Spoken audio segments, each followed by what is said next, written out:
Hello सवारो दर्शन नमस्ते हजुरहरूलाई स्वागत छ मेरो हेमेन्द्र भ्लगमा। हजुरहरू सन्चै हुनुहुन्छ होला अनि म पनि एकदमै सन्चै छु। आज चाहिँ मेरो छुट्टी छ, तर छुट्टीको दिन पनि बाहिर चाहिँ म निस्किनँ किनकि एकदमै चिसो छ क्या अहिले पनि।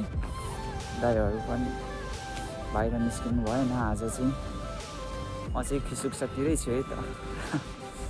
अनि आज चाहिँ हाम्रो नेपाली खाना खाने दिन हो। हामी चाहिँ हप्तामा 2 दिन नेपाली दाजुभाइहरूसँग खाना पकाएर खाने गर्छौँ। अनि आज चाहिँ भानु दाइहरूको खाना पकाउने पालो छ।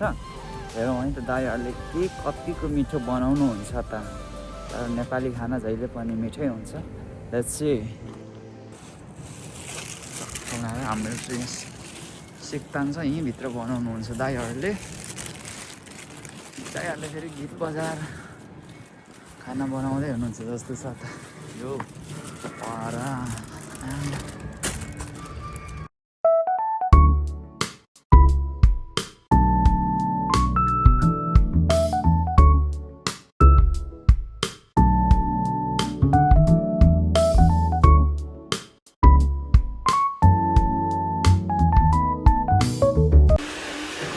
के बनाउँदै हुनुहुन्छ त दाइहरूले? चिकन हो दाइ आज? ए दाइ चिकन हो? चिकन हो। उता हेर न, अचार नपिनेर होला त अघि त धुँदा निकाल भनेको मानेन। दाइले त अचार बनाउँदै हुनुहुन्छ। चम्चीले हल्लाएको भए निस्किँदै थियो त। खाना त नि रेडी भइसकेछ त? रेडी भयो अब त। अरे ठिक छ। अन्त बेलामै आएको क्या आज फेरि दाइहरू। छिट्टै खाइदिउँ भनेर नि। ठिक छ। त्यस्तै छ है हाम्रो दाइहरूलाई। के हो दाइ हाम्रो दाइले नि सघाउन आउनुभयो। अचार हो यो? ए होइन पेस्ट रहेछ। दाइ त हाम्रै टोलीमा हो त। हो र? ठिक छ त। त्यस्तै छ यहाँ खाना बन्दैछ। चाहिँ पानी थाप्नु पर्यो अब। यही पानी थाप्ने हो। कला हाम्रो यसरी नै दिन बितिरहेको छ अब।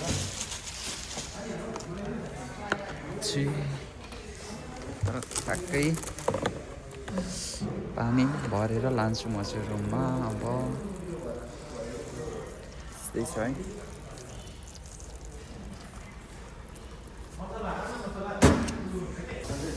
खाना पस्किन सुरु भयो त अब हाम्रो। खालि हेर्नु होला सबैजना। हजुर हजुर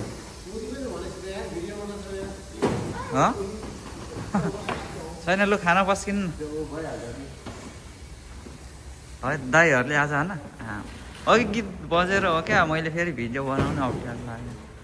आमा के हो यस्तो? 5 स्टार होटलभन्दा कम छैन है ल यहाँ। दाइहरूले आज दाइहरूको पालो हो, यहाँ पालो पालो पकाउनु पर्छ। हामी चाहिँ खाना मात्रै आएको आज फेरि। डेन्जर छ नि हो। कम्पिटिसनहरू पनि छ। त्यस्तै छ है हाम्रो चाहिँ हप्तामा 2 दिन। अब खाना सल्भ हुन्छ ठ्याक्कै।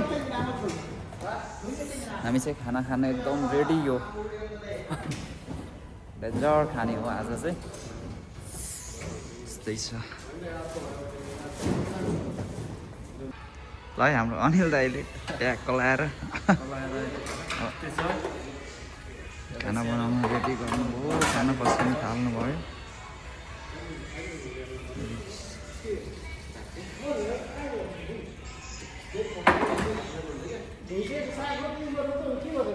दाइहरूको 4 जनाको टिम रहेछ आज। खाना पस्किन थाल्नुभयो त दाइहरूले।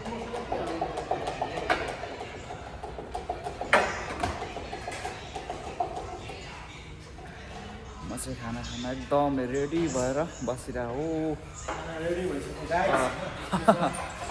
त्यस्तै छ।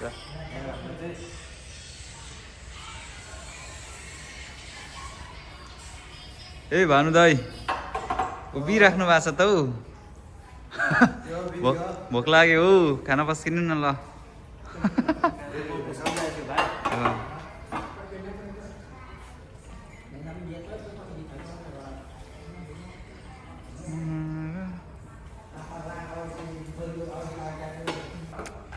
सलाद पनि रहेछ आज खानामा।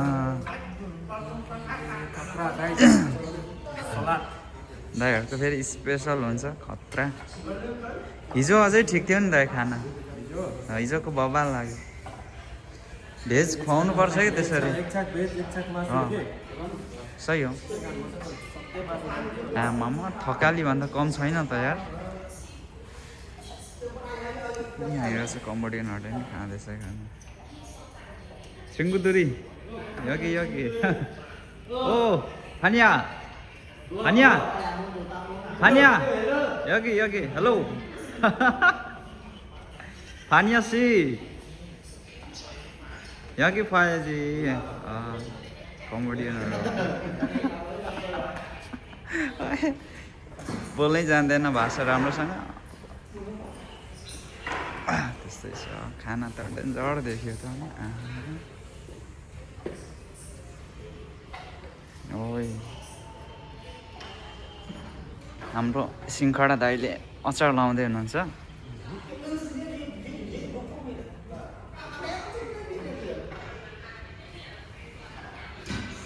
टक्क लाएर खाना खानुपर्छ।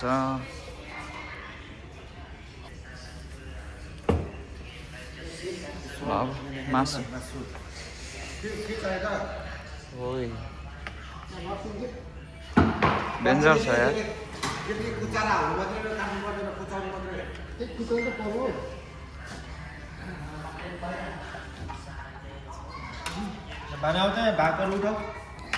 ए दाइ के खिच्याउनु भएको हो?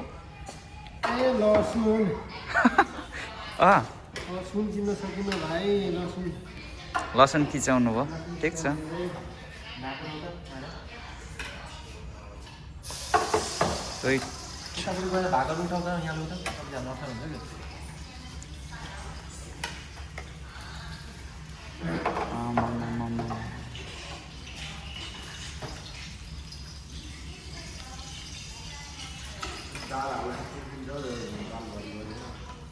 डेन्जर छ यार ल आजको खाना चाहिँ।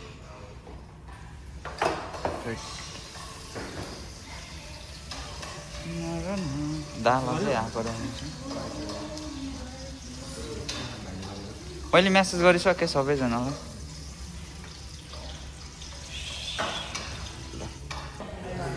दाइहरूले खाना खान थाल्नु भयो सबैजनाले। अब खाना म पनि खानु पर्यो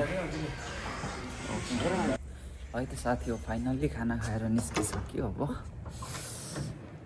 ओ जिजी ओ जिजी कता हो?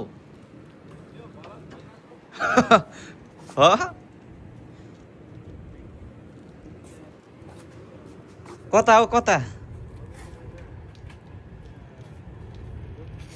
ओइ कता?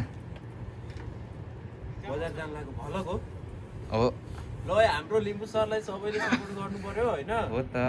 अनि ट्यागको लाएर अब लिम्बू किनभने ह्यान्डसम पनि छन् हैन? तर समस्या चाहिँ यिनले बिहा गरिसकेछन् है।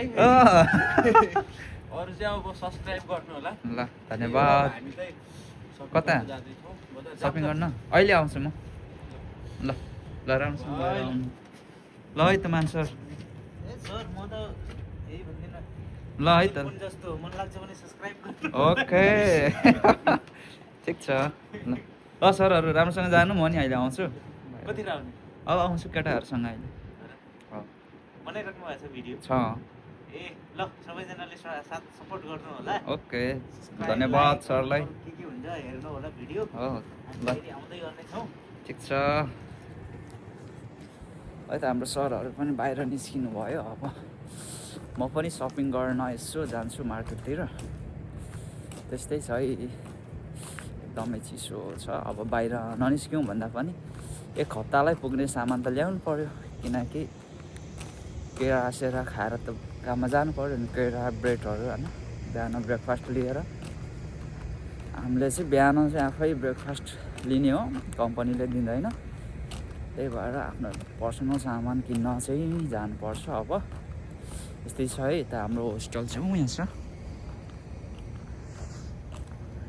टक्क लाएर म चाहिँ माथि 3 फ्लोरमा बस्छु कृष्ण दाइसँग। अनि यस्तै छ हाम्रो होस्टलमा। ठिकै छ, साथीहरू टन्नै छन्, नेपाली साथीहरू, कम्बोडियनहरू पनि टन्नै बस्छ। खुसी लाग्छ किनकि कम्पनीमै छ नि त होस्टल, नत्र प्रायः बाहिरबाट आउनु पऱ्यो भने चाहिँ एकदम समस्या हुन्छ। जाडोमा पानी पर्दा हिउँ झर्दा होइन, यस्तै छ है त, गाह्रो छ है। ल टक्क सिटीमा चढेर जान्छु। त्यस्तै छ है गाइज।